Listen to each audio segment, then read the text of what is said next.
Mr. Meuser, who chairs our Oversight and Investigation Subcommittee. You're recognized for 5 minutes. Thank you, Mr. Chairman. I move to strike the last word. You're recognized for 5 minutes. My bill, H.R. 7127, the Restoring Secondary Trading Markets Act, ensures our capital markets work the way Congress intended them to. Right now, when investors buy and sell securities on the secondary market, in other words, when they trade with each other after the stock has already been issued, those transactions can still be subject to up to 50 different state regulatory regimes, even when the company is already meeting federal disclosure requirements. That's not investor protection, that's duplication, confusion, and very often unnecessary cost, and it has real consequences. It discourages stockbrokers from making markets, reducing liquidity, and makes it harder for small and mid-sized companies to attract investment, particularly in states and regions that don't benefit from large national exchanges. H.R. 7127 fixes that problem in a narrow and targeted way.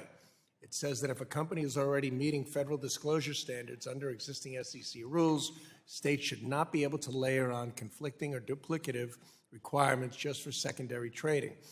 That approach is consistent with what SEC commissioners, including Commissioner Hester Peirce, have been saying for years. Secondary market liquidity is essential to capital formation, and excessive or overlapping regulation is one of the biggest barriers preventing small businesses from accessing investment capital.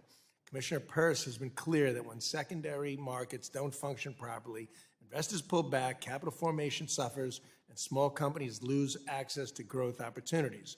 This bill directly addresses that concern.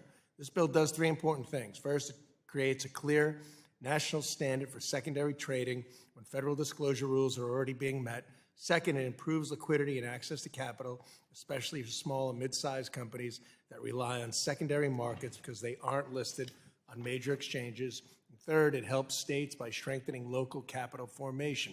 When investors can trade more freely and confidently, they are more willing to invest in growing businesses in their own communities. So just as important as what this bill does not do, it does not eliminate state anti-fraud authority. States retain full enforcement power. It does not weaken disclosure requirements.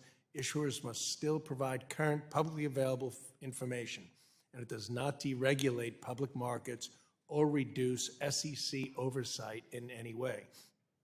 At a time when we're talking about expanding access to capital, helping small businesses grow, and strengthening state and local economies, this is a common sense step.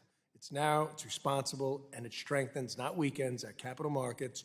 I do urge my colleagues to support the bill, and I yield back.